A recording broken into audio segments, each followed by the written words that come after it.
Party main party కార్యకర్తలు ఉన్న కలిసారా? YCP కానీ టీడీపీ కానీ ప్రజెంట్ కాంగ్రెస్ కానీ బీజేపీ కానీ కలిసారా? ఈ ఎలక్షన్లో స్వతంత్రంగా పోటీ వర్క్ చేస్తున్నారు.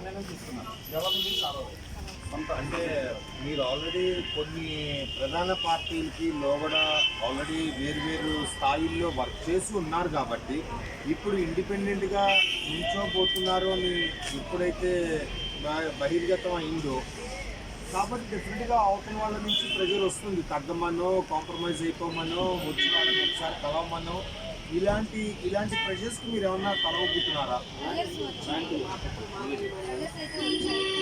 అంటే భయపెట్టినట్టయితే కాదు కానీ రావచ్చు కదమ్మా, నీకు ఏదైనా కావాలంటే సంథింగ్ ఏదైనా చేస్తాము, ఎందుకు ఇంత ఇబ్బంది పడతావు, నువ్వు ఒక జెండా చేయించుకోవాలంటే నీకు ఒక 100 రూపాయలు అవుతాయి, నీకు అది కూడా లేని స్థాయి ఇది అని అయితే ఇలా అన్నారు. సరే, అది కూడా లేని స్థాయి నిజమే, నాకు అందరూ కూడా స్పాన్సర్సే ఇస్తున్నారు. నేను వచ్చిన వెహికల్ కానీ సెక్యూరిటీ కానీ అంతా కూడా స్పాన్సర్స్.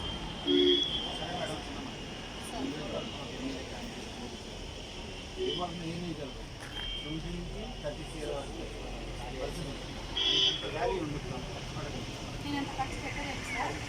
కాకపోతే నా నియోజకవర్గంలో లోకల్ నాయకులు ఎవరైతే ఉన్నారో ప్రధాన పార్టీలలో కూడా కొట్టుకుంటున్నారు. ఆల్రెడీ మనం అన్ని చోట్ల చూస్తూనే ఉన్నాం.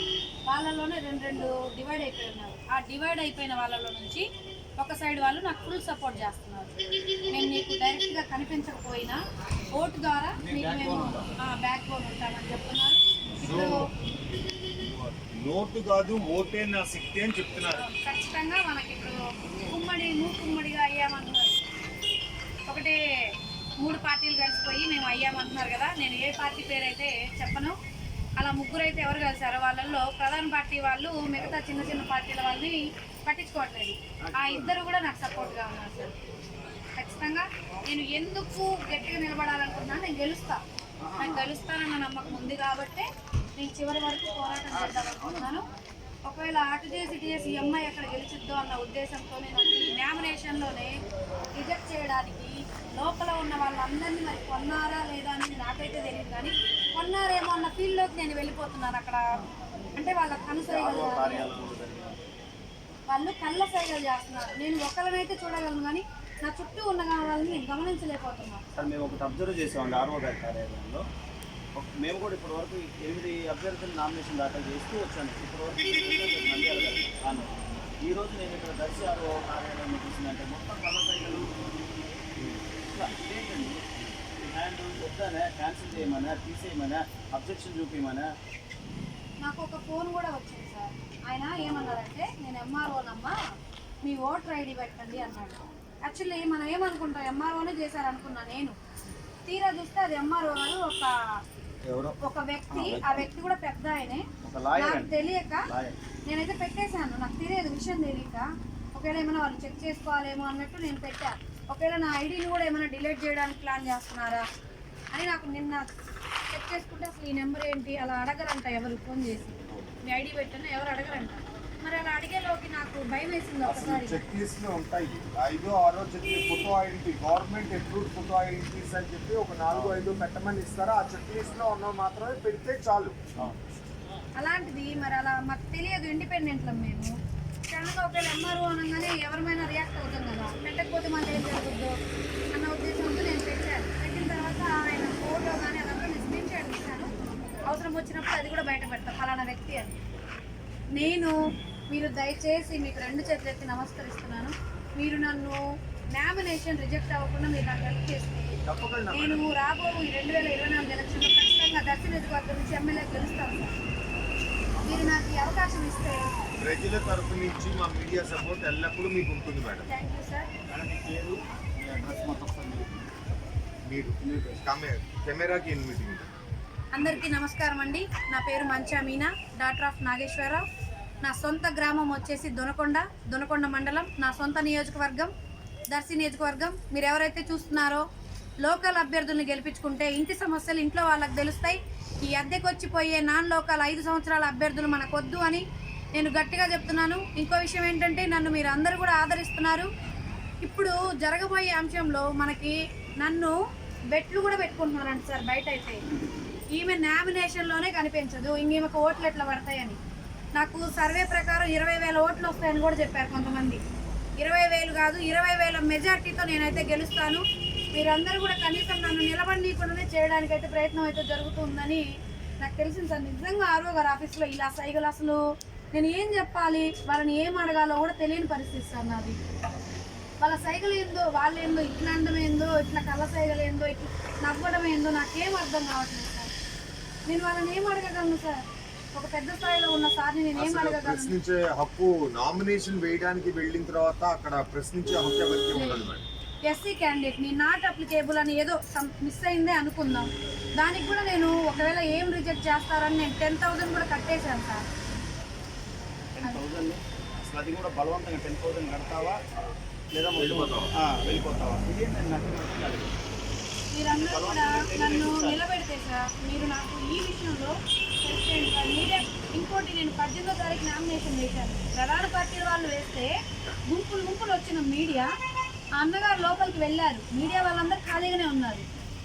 వాళ్ళందరూ కూడా అన్నా నేను కూడా వేశాను, ఇండిపెండెంట్ అని కూడా గుర్తించండి అని నేనే. అమ్మా ఎవరు నువ్వు, నాకు ముందు నువ్వు ఇన్ఫర్మేషన్ ఇవ్వలేదే, వెళ్ళు అన్నారు సార్ మీడియా వాళ్ళు. 20-30 మంది ఉన్నారు అక్కడ. సరే ఒక న్యూస్ కవర్ చేసుకోవచ్చు కదా ఇండిపెండెంట్. ఇప్పుడు అతనెంతో నేను కూడా అంతే. ఇప్పుడు ప్రజెంట్ ఇప్పుడున్న సిచ్యువేషన్లో ఎలక్షన్లో ఎవరైతే నిలబడ్డారో వాళ్ళందరూ సమానమే. అంటే కోట్లకు పడగలెక్కిన వాళ్ళు ప్యాకేజ్ ఇస్తే మీరు న్యూస్లు వేస్తారు. మరి మాలాంటి వాళ్ళ పరిస్థితి ఏంటి? కోట్లకు పడగలెత్తిన వాళ్ళని మాత్రమే ఎమ్మెల్యేలుగా నిలబెట్టరు. ఇప్పుడు చూస్తున్న నా నియోజకవర్గం మొత్తం, మన దర్శి నియోజకవర్గంలో ఏం జరుగుతుందో గమనిస్తున్నారు. వీళ్ళు ఖచ్చితంగా ఓటుతో బుద్ధి చెప్పడానికి రెడీగా ఉన్నారు. ఇంకోటి, మీడియా పరంగా నేను చెప్పదలుచుకుంది ఏంటంటే, ప్రధాన పార్టీలకు సంబంధించిన వాళ్ళు డబ్బులు ఇస్తారు. ఇది కూడా అందరికీ తెలిసిన విషయమే. మీరైతే డబ్బులు అయితే తీసుకోండి, తీసుకోవద్దని నేను చెప్పను. వాళ్ళు కష్టపడ్డ డబ్బులు అయితే కానే కాదు. తీసుకోండి, ఓటు మాత్రం నాకే వేయండి. అభివృద్ధి కావాలంటే నాకే వేయండి. ఇంకో విషయం అన్నగారు, మీరేం అనుకోవద్దు, నేను ఇలా చెప్తాను, తీసుకోవాలి. ఎందుకంటే వాళ్ళు కష్టపడ్డ డబ్బులు ఏం కాదు అవి. తీసుకోండి, మీకు ఏదైనా ఉపయోగపడితే ఉపయోగించుకోండి. ఎమ్మెల్యేగా మాత్రం దర్శి నియోజకవర్గం నుంచి నేను వస్తే మనకు ఉన్న నీటి సమస్యలు కానీ ప్రధాన సమస్యలు చాలా ఉన్నాయి. అంతకుముందు 10 years బ్యాక్ 25 కోట్లతో బడ్జెట్ రిలీజ్ చేశారు, నీటికి రిలీజ్ చేశారు. కానీ ప్యాకేజీల కోసం నాకు 2%, నీకు 2%, నీకు 2% అని ఆగిపోయింది. ఆ 2% లేకుండా నేను చేయడానికే ముందుకు వచ్చాను సార్. ఆ 2% ఇచ్చుంటే అన్నీ ఓకే అయిపోయాయి అప్పట్లో. మరి ఆ 2% అంటే 25 కోట్లకి 2% అంటే ఎంత అవుతుంది? అది పక్కన వాళ్ళకి ఇంతమందికి పంచుకుంటూ పోతే ఐస్ గడ్డ చేతిలో పెడితే కరుగుతూ పోతున్నట్టు ఉంటుందని ఆ ప్రాజెక్టే ఆపేశారు. నేను దర్శి నియోజకవర్గంలో ఎమ్మెల్యేగా సంతకం పెట్టిన వెనువెంటనే నీటి సమస్య తీర్చడానికే వచ్చాను. మనకి పిల్లలు ఎంతమంది అయితే ఉన్నారో వాళ్ళకి ఇంజనీరింగ్ కాలేజ్ లేదు, ఎక్కడెక్కడికో వెళ్ళి చదువుకుంటున్నారు. అలా లేకుండా నా నియోజకవర్గంలోనే నేను ఇంజనీరింగ్ కాలేజ్ రావడానికి నా సర్వ ప్రయత్నాలు నేనైతే గట్టిగా చేస్తాను సార్. దీనికోసమనే నా యూత్ కానీ నా పిల్లలు కానీ ఎవరైతే ఉన్నారో వాళ్ళ అమ్మా నాన్నలకు కూడా చెప్పి మేము నీ కోట వేపిస్తాం అక్క అని నాకైతే మాటిస్తున్నారు. వీళ్ళు ఎంత డబ్బులైనా ఇచ్చుకొని 100 కోట్లు ఖర్చు పెట్టని దర్శి నియోజకవర్గం నుంచి కానీ గెలవబోయేది నేనే సార్, గెలుస్తాను. అందుకని ప్రధాన పార్టీలకు భయం పుట్టి లోపల ఉన్న మరి మన గవర్నమెంట్ ఎంప్లాయీస్ కూడా కొనేసారో ఏమో నాకైతే తెలియదు. వాళ్ళకి వచ్చే జీతాలు సరిపోక వీళ్ళ జెండాలు పట్టుకొని తిరగడం బెటర్ ఏమో నాకు తెలుసు. ఆ ఉద్యోగాలు మానేసి జెండాలు పట్టుకుంటే ఇంకాస్త ఎక్కువ ఇస్తారేమో. అంతంత చదువులు చదివి అంత పెద్ద స్థాయిలో ఉన్న మీరు కూడా అమ్ముడుపోతే ఇంకా న్యాయం ఎక్కడ ఉంటుంది సార్? న్యాయం ఎక్కడ జరుగుతుంది? ఎంతమంది నాయకులు వచ్చినా, ఎంతమంది నాయకులు వెళ్ళినా, రాజస్థాన్లో ధారారి అన్నట్టు ఒంగోలు అనగానే సాగునీరు, తాగునీరు ఈ రెండూ లేవు. కానీ వైఎస్ఆర్ గారు పేరు చెప్పుకునేది, వైఎస్ఆర్ గారు ఉన్నప్పుడు మాత్రం కృష్ణానది దగ్గర నుంచి ఎత్తిపోతల మీదుగా ఇక్కడ నుంచి వెళ్ళాలి అని ఒక ప్రతిపాదన అప్పుడు ఆయన ఉన్న రోజుల్లోనే తీసుకొచ్చారు. కానీ దాని తర్వాత అది కోల్డ్ స్టోరేజ్ వెళ్ళిపోయింది. మీరు మళ్ళా తీసుకురావాలని సార్, చందవరం దగ్గర దాకా నీళ్లు ఉన్నాయి మనకి. అక్కడ నుంచి ఎత్తిపోతల పథకం ద్వారా తీసుకురావచ్చు. కానీ వీళ్ళు ఇప్పుడు 100 కోట్లు ఖర్చు పెడతారంట. మరి 25 కోట్లతో అయిపోయే పని ఎందుకు చేయలేకపోతున్నారు? ఎంతమంది వలసలు వెళ్తున్నారో తెలుసా సార్ మీకు? మా నియోజకవర్గంలో ఎస్పెషల్లీ దొనకొండ మండలంలో 5 ఎకరాలు ఉన్న వాళ్ళు కూడా ఎక్కడికో హైదరాబాద్లు, విజయవాడలు వెళ్ళి 15,000కి 20,000కి నా పిల్లలు, నా యూత్, నా పిల్లలు వెళ్ళి పని చేయాలి. అక్కడ 5,000 6,000 రెంట్లు కట్టుకొని ఇంటికి ఖర్చు పెట్టుకొని కనీసం 2,000-3,000 కూడా పంపలేని పరిస్థితులు. అదే నీటి సమస్య తీరిస్తే పొలాలు పండించుకుంటాం, రైతులు బాగుపడతాం. అంతకుముందు 800 రూపాయలు ఉన్న బియ్యం బస్తా 1600 అయింది. ఎందుకు? పంటలు పండించలేక నీరు లేదు. ఆ నీటి సమస్య మొదటగా తీర్చాలనేదే నా ముఖ్య ఎజెండా సార్. నేను ఇదంతా కూడా నా వాయిస్ ఇస్తూ ఉన్నాను అన్ని చోట్ల. ఈ వాయిస్కి భయపడే ఎక్కడ ఈ అమ్మాయి ఓటింగ్ పడిద్దో, ఎక్కడ ఎమ్మెల్యే అయిపోయిందో, ఒక నిరుపేద మహిళ సార్. నేను ఎస్సీ అమ్మాయిని, నాకు మాట్లాడడం తెలుసు, పని చేపించడం కూడా తెలుసు. అందుకని నేను ఇంకోటి కూడా చెప్పాను, ఒకవేళ నేను గెలవకపోతే గెలిచిన నాయకుడి దగ్గరికి ఖచ్చితంగా చెమట్లు పట్టిస్తా. కుర్చీ, ఎమ్మెల్యే కుర్చీ అంటే పట్టుపాన్పు అయితే కాదు. ఒకవేళ నేను కూర్చున్నా కూడా నాకు దగ్గ విమర్శలు నాకు వస్తాయి. ఆ పని చేయగలిగితేనే ఆ కుర్చీలో కూర్చోవాలి. మీరు ఎవరైతే ఉన్నారో, ఒకవేళ నా దర్శి నియోజకవర్గం నుంచి నేను గెలిస్తే నేను చేస్తాను, ఈజీగా చేస్తాను. నా దగ్గరకు వచ్చి ఎవ్వరూ చేయగలుగుకోవాల్సిన అవసరం లేదు. ఖచ్చితంగా అక్క అని ఫ్రెండ్లీగా కూర్చొని పని చేయించుకోవచ్చు. ఒకవేళ ఇప్పటిదాకా గెలిచిన ఎమ్మెల్యేలు ఎవరైతే ఉన్నారో వాళ్ళ కను స్థాయిల్లో కూడా మనం వెళ్ళలేము. ఒకవేళ వెళ్ళాలనుకున్నా లోకల్ నాయకుల్ని కలవాలి, వాళ్ళ చేతుల్ని పట్టుకోవాలి, వాళ్ళకి కార్లు మాట్లాడాలి. వాళ్ళు ఒక నలుగురు వస్తారు, నాలాంటి వాళ్ళు ఎవరైనా పని ఉంటే ఆ కార్లో ఒక మూల, నేను కారు పెట్టినా కూడా ఒక మూలకి వెళ్ళి కూర్చోవాలి. మళ్ళీ వాళ్ళకి లాడ్జీలు తీయాలి, వాళ్ళకి అన్ని రకాల సదుపాయాలు కలిస్తే 2-3 రోజుల తర్వాత ఆ నాయకుడి దగ్గరికి వెళ్తాం మనం. అది కూడా బయట కూర్చోబెడతారు. ఫలానోళ్ళు వచ్చారని లోపలికి వెళ్ళి చెప్తారో లేదో కూడా, బాబాయ్ పని అయిపోయింది పాన్ తీసుకెళ్ళిన రోజులు కూడా చాలా ఉన్నాయి. ఇంతకుముందు జరిగిన మన ఎమ్మెల్యే గారు ఎవరైతే ఉన్నారో ఆయన దగ్గరికి వెళ్ళాలంటే తక్కడ తీసుకొని వెళ్ళాలి. అసలు తక్కడ అంటే తూకం డబ్బులు, ఎవరు ఎక్కువ తీసుకెళ్తే వాళ్ళకు ఉద్యోగాలు ఇస్తారు. చిన్నగా మా దొనకొండలోనే చిన్న ఉద్యోగాలకు కూడా కొన్ని లక్షలు పెట్టి తెచ్చుకున్న వాళ్ళు ఉన్నారు. కానీ వాళ్ళు బయట పడరు. వీటి వల్ల నాకు ఏదైనా సమస్య వచ్చినా పర్లేదు, ఇదైతే నిజం, వాళ్ళు చెప్పరు, నేను చెప్తున్నాను. లక్షలు పెట్టి తెచ్చుకున్న వాళ్ళు ఉన్నారు. ఎమ్మెల్యే లెటర్ ఇస్తే పని అయిద్దంట, మరి దానికైతే లక్షలు ఖర్చు పెట్టాలి.